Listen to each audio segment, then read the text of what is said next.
La France compte plus de 700 000 personnes porteuses de troubles du spectre de l'autisme, que l'on appelle également TSA. Chaque année, 8 000 nouveau-nés vont déclarer un TSA, soit une naissance sur 100. Pour ces personnes, l'accès aux soins peut s'avérer particulièrement complexe. Beaucoup d'entre elles ont des difficultés pour communiquer ou peuvent développer des troubles du comportement qui compliquent considérablement leur examen. Il existe un véritable défaut d'accès aux soins pour les enfants porteurs de TSA.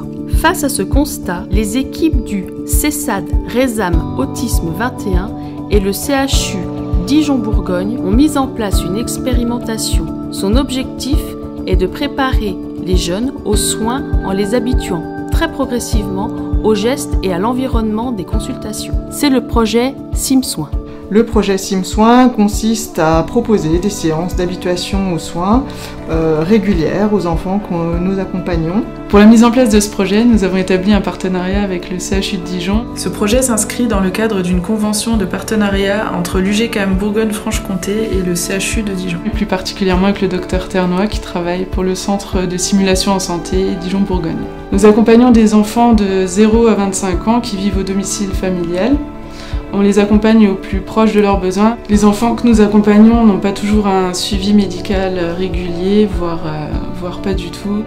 Les troubles sensoriels et les troubles du comportement peuvent considérablement compliquer les auscultations, voire les rendre impossibles. Et en plus, ces consultations sont bien souvent menées par un personnel médical qui n'est pas formé. Et du coup, les parents peuvent en arriver à appréhender ces temps de consultation, voire les repousser.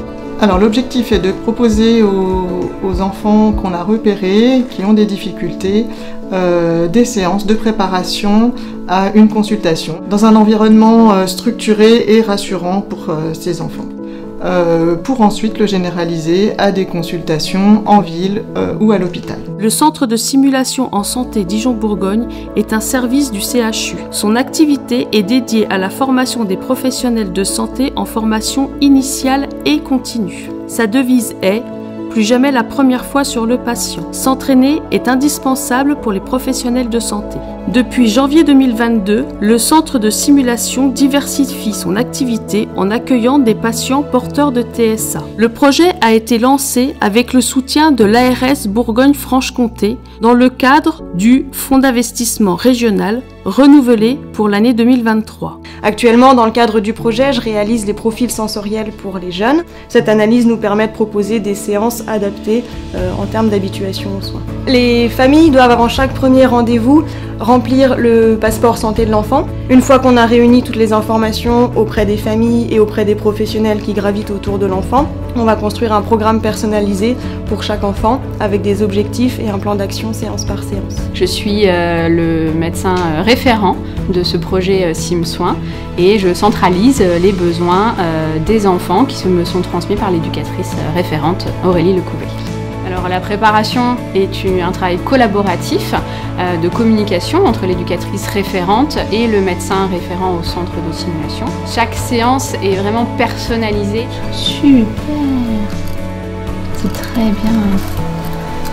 Ces séances sont individualisées, elles prennent en compte les particularités liées à l'autisme. Nous définissons les objectifs de la séance, nous réalisons une grille spécifique selon les sujets que nous souhaitons travailler durant cette séance. L'environnement de la salle de consultation est aménagé, des outils de communication adaptés sont utilisés. Une fois les locaux préparés pour la séance blanche, on installe tout au long du parcours de l'enfant des pictogrammes afin qu'il puisse se repérer dans le déroulé précis de la séance. Mais également du matériel un peu plus spécifique, comme pour une consultation chez le dentiste. Nous évaluons les progrès des enfants en remplissant des fiches d'évaluation spécifiques à chaque séance et aux besoins de l'enfant. Grâce à ça, nous pouvons suivre les progrès. Ces fiches sont remplies par l'éducatrice référente qui observe les séances en direct, mais également grâce à un temps d'échange avec le médecin qui a réalisé la séance. Les séances sont décomposées en séquences, en différentes étapes, qui augmentent progressivement en durée, en complexité, ainsi qu'en nombre de séances. Chaque mercredi, Maxime accompagne Pablo au centre de simulation. Maxime est l'éducateur de Pablo. C'est important que cet accompagnement soit fait par un professionnel bien connu de l'enfant. Moi je suis à la fois spectateur et protagoniste, donc le fait d'aller chercher Pablo à son domicile permet de le mettre dans des situations réelles d'un rendez-vous médical. Dans ce projet, ma mission a été d'accompagner le jeune au sein des séances. La particularité du jeune, c'est qu'il habitait assez loin, donc il y avait quand même 3/4 d'heure de route, donc voilà, le temps de discuter, d'apaiser pour que la séance se passe de la meilleure façon possible. Pour se rapprocher de la réalité d'une consultation, un temps d'échange est systématique entre l'éducateur et le médecin au début et à la fin de la consultation blanche. Avec les différents outils de communication, je lui apporte de la prévisibilité et ma présence représente aussi un cadre sécurisant pour Pablo. Grâce au pictogramme, Pablo est concentré uniquement sur l'action en cours et ne passera à la suivante que lorsqu'il lui proposera le pictogramme suivant. Aussi, à la fin de sa séance, il y a tout un petit tas de renforçateurs qui permettaient d'encourager le jeune.